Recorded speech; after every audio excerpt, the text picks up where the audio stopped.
Buenas noches, para el Slack de hoy les presentaré el siguiente trabajo que trata acerca de los cambios posturales y vestibulares relacionados al tratamiento con CPAP en pacientes con SAOS moderados severos.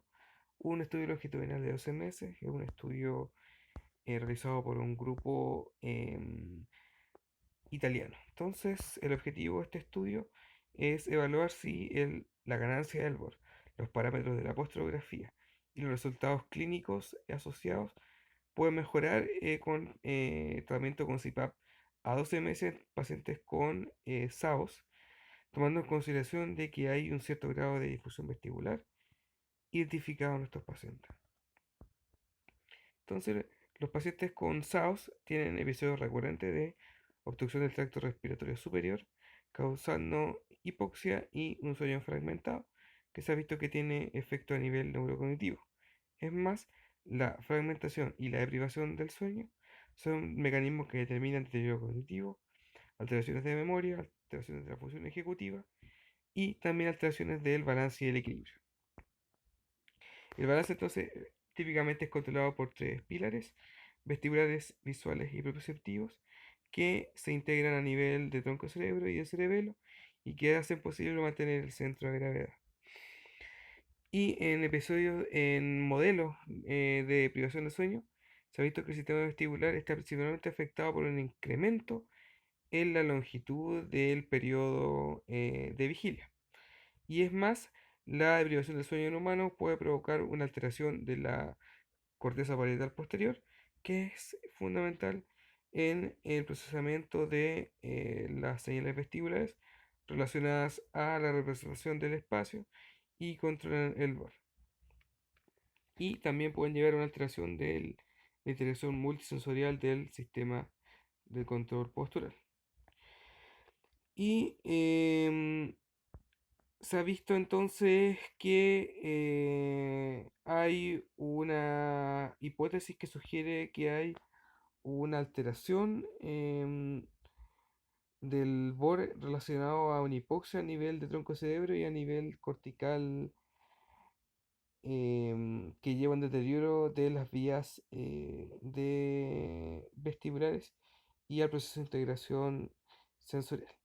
Y típicamente el tratamiento del SAOS es el CPAP, cuya aplicación crónica ha demostrado una mejora en la calidad del sueño y también la reversión de disfunciones corticales y de tronco encefálico en pacientes con SAOS que subsecuentemente tienen mejoras a nivel neurocognitivo y de comportamiento.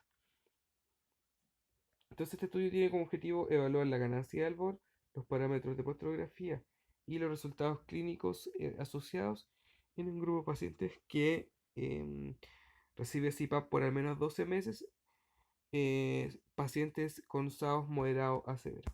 Entonces se tomaron 32 pacientes que cumplían los criterios de la Academia Americana de Medicina del Sueño, controlados en la unidad de trastorno del sueño de la Universidad de Roma.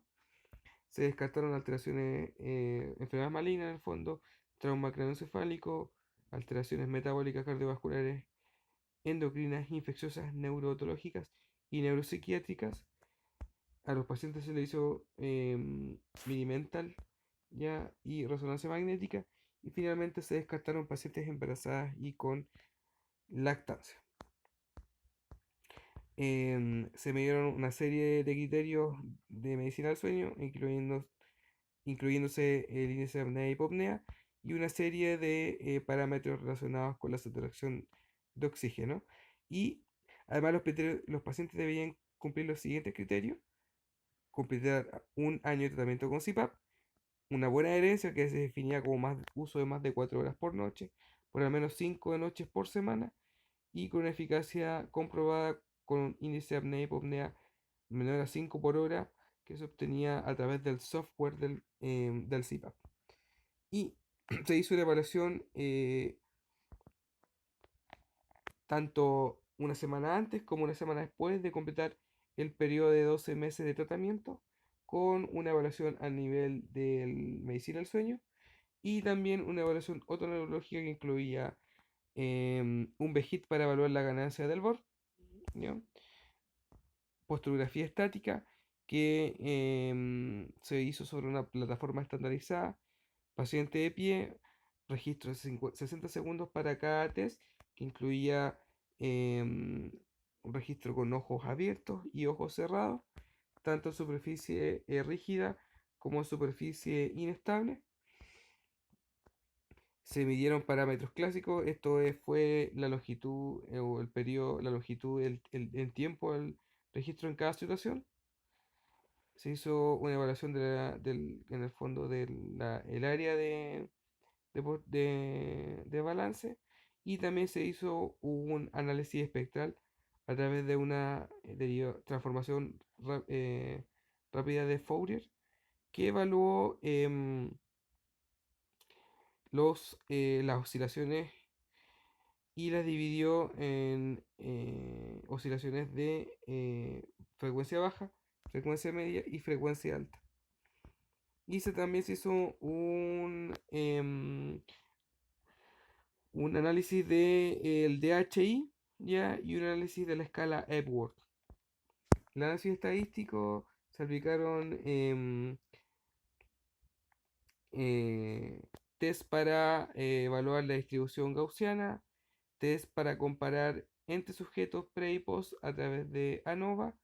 Ya también se hizo una corrección de Bonferroni, y también se hizo un test de correlación de Spearman para evaluar correlación entre distintas variables. ¿Ya? Los resultados entonces demostraron que hubo una disminución del índice de apnea y hipopnea después de 12 meses de tratamiento. ¿Ya? Y también es una disminución significativa en los valores de la postrografía cuando se comparaban entre pre y post tratamiento, tanto con los ojos abiertos como con ojos cerrados, en superficie rígida y en superficie inestable.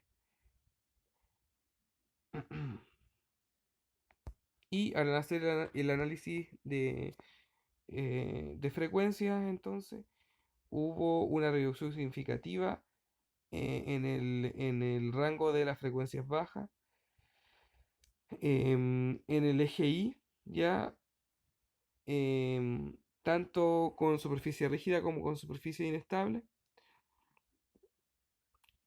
cuando se comparaba con el pretratamiento, ya también se vio lo mismo en el rango frecuencias medias, ya, y también se vio lo mismo en el rango de alta frecuencia, ya, en el eje X y en el eje Y, en ambos superficies. Y se vio una mejora en la ganancia del BOR a través de la NOVA, pero sin embargo esta comparación no sobrevivió a la corrección de Bonferroni. También se vio una mejora tanto en las distintas áreas del DHI como en el total del DHI, así como también en la escala de Epworth. Y finalmente se vieron correlaciones positivas entre el delta del AHI y el delta del análisis espectral en el rango de las frecuencias bajas, en el eje I, en superficie rígida, y como también se vio una correlación positiva entre el Epworth y los valores de análisis espectral en el rango de las frecuencias altas, en el eje X, en superficie irregular. Entonces la discusión, este estudio muestra que hay una reducción significativa tanto en los parámetros clásicos de postrografía, así como también en el análisis espectral por rango de frecuencias que se realiza, ¿ya? Y esto sugiere en el fondo que la postrografía es fundamental para evaluar el impacto del CPAP a nivel vestibular, visual y somatosensorial. En particular, entonces el CPAP, el tratamiento con CPAP reduce significativamente los parámetros de postrografía, especialmente aquellos relacionados con el ámbito vestibular, especialmente durante condición de ojo cerrado y situación más dificultosa que, por ejemplo, en superficie inestable. Esto entonces sugiere de que los pacientes con SAOS ya que principalmente tienen alteración del rango de frecuencias bajas que se relaciona principalmente con el pilar vestibular, em, hay una mejora en estos valores y que en el fondo se escribe que estos valores en este grupo de pacientes son los que están más alterados. Y además, también se ve que hay una mejora en el rango de las frecuencias moderadas a altas que tienen que ver con una mejora a nivel somatosensorial, propioceptivo y a nivel sistema nervioso central. Y aunque en el fondo hay estudios que han demostrado que las frecuencias relacionadas al pilar vestibular son las que más se alteran con la deprivación del sueño en el SAOS, este es el primer estudio que muestra que también se alteran las frecuencias del intervalo moderado a intervalo alto de frecuencia, que son las que se relacionan con los sistemas propioceptivos y de procesamiento central. Por lo tanto, esto refleja que el efecto del CPAP eh, es más complejo que solo mejorar el ámbito vestibular, sino que también afecta los ámbitos propioceptivo y de procesamiento central. Y se ha demostrado que en el fondo hay un fenómeno de cross-talking entre el sistema vestibular y neurovegetativo a nivel tronco cerebral en el tratamiento CPAP a largo plazo que podría inducir efectos de restauración neuronal a este nivel. Y en el fondo la correlación positiva que se establece entre el índice apnea-hipopnea y los valores de frecuencias bajas que se relacionan al pilar vestibular tienen que ver por un lado con que hay una mejora en el estado crónico hipóxico que lleva a que haya una mejora en el fondo de las vías a nivel de tronco cerebro y de núcleo vestibular. ¿Ya? Y por el otro lado, una mejora en el índice Epworth, que en el fondo representa una mejora a nivel de las regiones cerebrales que medía la atención. Entonces, se relaciona con un aumento del rango de frecuencias moderadas a alta que tienen que ver con estos sistemas más superiores. ¿Ya? Y se ha visto entonces que hay una mejora a nivel del BOR, ¿ya? Aunque se requiere, en el fondo se ha visto que una mejora estadísticamente significativa se vería en tratamientos más largos con CPAP, mayores a un año, y hay estudios, entonces hay falta de estudios y es necesario hacer estudios con tratamientos a más largo plazo para poder ver mejoras mayores en la ganancia del BOR. Y finalmente entonces vimos que con el tratamiento de CPAP a un año se mejoraron todas las áreas del DHI, ¿ya? Y en conclusión entonces hay una mejora de la postura, de la inestabilidad postural luego de 12 meses de tratamiento con CPAP. Y eso, gracias.